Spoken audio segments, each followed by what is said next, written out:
Alors, euh, ah oui, j'ai pour moi un système, un bon système pour ne pas dépasser les 15 minutes.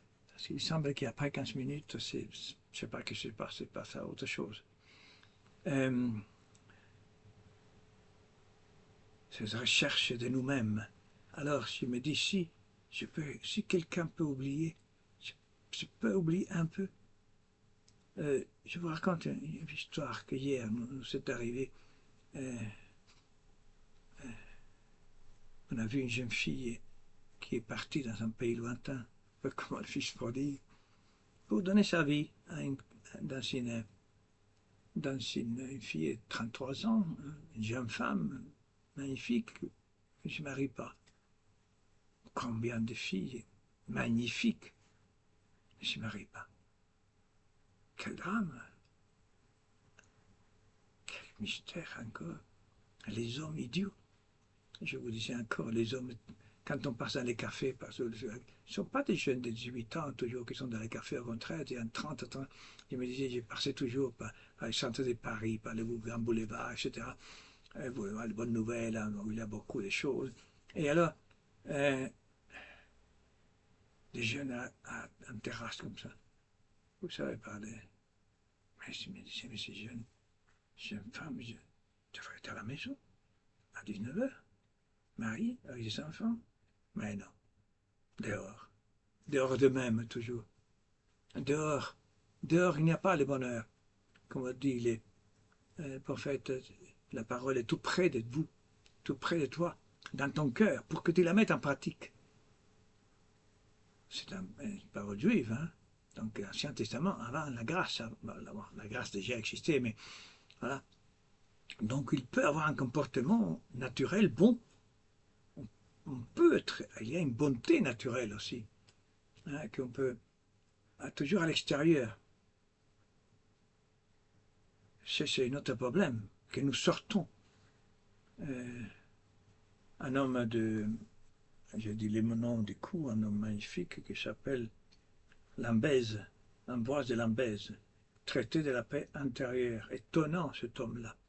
Un, un, euh, un capucin du XVIIIe siècle. Vous pourrez le lire. Et là, mais il faut y aller, hein, et c'est un peu. On dit toujours que les mystiques sont difficiles. Non, non, Saint-Jean de la Croix et tous ces gens-là ne sont pas difficiles. Vous pourrez le lire. Non, c'est difficile parce qu'il faut, oui, parce qu'il faut tout quitter, oui. Rien. Les rien. Les rien de ça. Rien de rien de Saint-Jean et de la Croix, mais pas de mystique difficile. Mais celui-là, pas difficile, qui est en français un peu près du latin. Vous savez, le XVIIIe siècle était un grand siècle de personnes très cultivées qui parlent extrêmement bien. Et donc, il faut parfois lire deux fois. J'ai parfois lu trois fois, il ne comprend rien. Mais parce qu'il a des choses très, très sérieuses. Elle parle donc des. Du coup, je pourrais vous lire quelque chose. Non, j'en sais rien, je continue comme ça. Euh, et là, rester, il dit par rapport aux attaques des démons. Rester dans la ville, à l'intérieur de la ville, avec des murailles à l'époque. Encore, bon, le 18e déjà c'est fini, mais euh, faisait allusion au Moyen-Âge, quand les guerres étaient plutôt défensives. On se défendait tant qu'il n'avait pas les armes à feu, etc. Bon. Et alors, euh, et alors, il ne faut pas sortir. Elle disait, tant que, et le démon, il veut pas tant que tu il veut pas tant que tu pêches comme que tu sortes vers la plaine. Et dans la plaine, là, il t'a. Là, il a le pouvoir. Parce qu'il n'y a pas de défense. C'est-à-dire sortir de nous-mêmes. Quand nous sortons de nous-mêmes, euh, alors là, on pêche, on peut tuer. Parce qu'on n'est pas à l'intérieur. Nous perdons la paix. Euh, euh,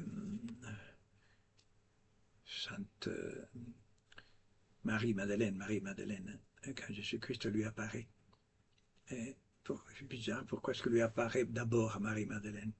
Oh, parce que c'est une pécheresse, oui, c'est vrai. Vous savez qu'elle était méprisée, très méprisée par les apôtres. Hein, Marie. Parce qu'elle avait la pire, elle avait 7 démons. Il y a une chégette qui parle elle dit qu'elle était une pauvre femme, belle, bien sûr, sûrement, ben, ça rien. Mais c'est pour ça qu'il ne croyait pas. Hein. Mais c'est là. Mais bon, elle était une prostituée, oui, Dieu l'avait guérie. Jésus-Christ, oui, bien sûr, c'est l'origine de son amour, mais euh, j'ai ri un peu parce que c'est elle qui est la première à aller au tombeau. Donc c'est juste apparaît la première, que si tu veux. Tu veux être le premier, si tu aimes la Vierge. Et comme on dit, les personnes disent pourquoi est-ce que la Vierge ne m'apparaît pas, Dieu ne me... Ben, écoute, c'est pas à tout le monde donné, hein, c'est pas évident. Hein. Les saints disent que c'est pas bon qu'il apparaisse parce que c'est très dangereux pour la vanité. Mais si tu aimes la Vierge Marie, comme cette femme aimait les saints purgatoires, peut-être les saints purgatoires viendront, mais celui qui s'en balance un peu. Bon, excusez-moi, ça me fait rire tout ça. Et alors, quand elle rentre, elle rentre à l'intérieur du tombeau. Et c'est là qu'il voit les anges. Il n'est pas dehors. Elle rentre. C'est-à-dire, il y a un espace de liberté, tu vois, de manœuvre, de liberté, oui, de pouvoir. L'homme a le pouvoir de marcher avec la grâce toujours, mais avec la grâce naturelle. Donc, à tout homme, la grâce déborde l'Église, déborde l'humanité. Dieu ne donne pas la grâce qu'aux catholiques, à tous donne la grâce. Alors cette femme rentre à l'intérieur d'elle-même, et c'est qu'elle trouve Jésus-Christ, et c'est ressuscité. Voilà. Maître Eckhart dit, ne sors jamais de ton âme. Notre problème, c'est que nous sommes toujours dehors de nous-mêmes. Il y a peu de temps, il y a eu l'évangile de Marthe et Marie. On dit Marthe et Marie, la vie active, la vie contemplative. Ça, c'est une exégèse. Mais il y en a d'autres qui disent que non, Marthe, c'est le monde, Marie, c'est les chrétiens. Ça comprend un peu mieux la parole parce que Marthe, elle est jalouse, hein, même si Jésus-Christ fait une révélation étonnante à Marthe. Bon, voilà. Elle dit à ma sœur, elle accuse sa sœur, elle n'est pas très gentille, Marthe, non elle est jalouse. Et en plus, elle s'affaire avec les choses du monde, l'inquiétude. Elle est inquiète, elle veut recevoir Jésus, mais elle le laisse. Hein. Elle est seule dans le salon à faire la cuisine. Bon, c'est compréhensible, il faut quelqu'un qui fasse la cuisine, qui dirige au moins, parce qu'il a dû avoir des serviteurs. Mais voilà. Mais Marie reste. Nous pouvons rester au pied de Christ. Et le Christ dit, Marie a choisi la meilleure part, c'est-à-dire le Christ. Comme elle qui a pleuré avec un cassant ses parfums précieux, il a tout donné. L'odeur de son offrande montée au ciel. Et voilà, elle est trouvée la première après. Donc, voilà. Alors, je vais dire sur la mort. Hein, la mort est une chose la plus sérieuse qui peut arriver. Quelle autre chose plus sérieuse que la mort?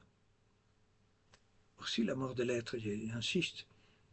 La mort de notre personne a un halo, je vous disais l'autre fois. Nous sommes plus que notre corps. Quelqu'un peut m'agresser de loin, de très loin, même par téléphone. Elle m'insulte, m'agresse. Parce que ma personnalité est immense. C'est pour ça que c'est la relation avec les personnes. Elle n'est pas toujours... Parfois, il faut fuir devant certaines personnes parce que les personnes, ils détruisent mon être. Donc, je n'ai pas tenu de... J'ai tenu de les aimer, mais pas tenu de vivre avec ou de les fréquenter. Je peux vivre loin, en priant pour eux. Je vous disais que Benoît XVI était une parole incroyable, mais incroyable. Elle dit qu'au ciel, on n'aura pas les ennemis en face. Oh là là, quand j'écoutais ça, mon Dieu, quel bonheur. Tu vas pas voir les gens avec lesquels tu pries toujours, bien sûr, parce qu'il faut prier pour ses ennemis, hein, attention. Hein. Mais on les trouvera de temps en temps dans un jardin, comme ça va. tu vas lui dire bonjour, sûrement, parce que tu ne gardais pas rancune. Hein. Mais peut-être tu ne vas pas aller pêcher au ciel, en ces temps là, du ciel avec eux, peut-être oui, je ne sais rien, faire du cheval avec eux. Parce que le ciel était magnifique, hein, magnifique. Mais je sais pas la nuit au ciel. Hein.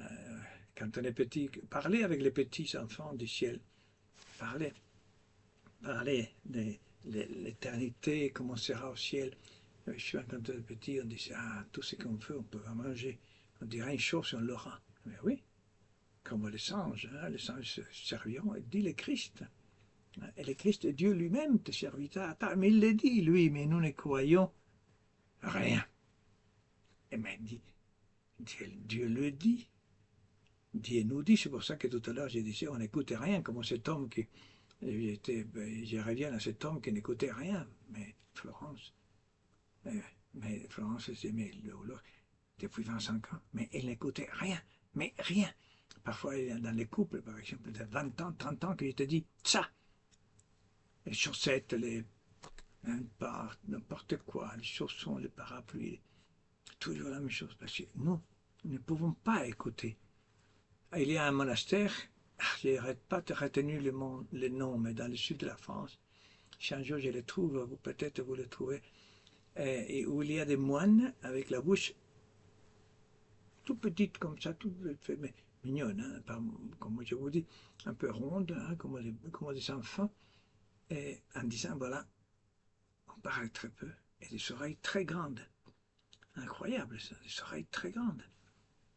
Et, ça tient, hein, l'harmonie esthétique, ça tient. Hein. C'est drôle, il y a dans la vérité quelque chose de légèreté, de magnifique. Dans la grâce, ça c'est la grâce de Dieu. Dieu est gracieux. Dieu s'en amuse, dit un psaume. Dieu s'en amuse en voyant les hommes. Imaginez-vous, parfois on fait des choses drôles, nous, toi tout seul, non? Et on rit tout seul. Hein? On dit, mon Dieu, Dieu doit s'en amuser. Il dit, mais qu'est-ce que j'ai créé? Hein? Qu'est-ce que j'ai créé? Alors, je vais arrêter.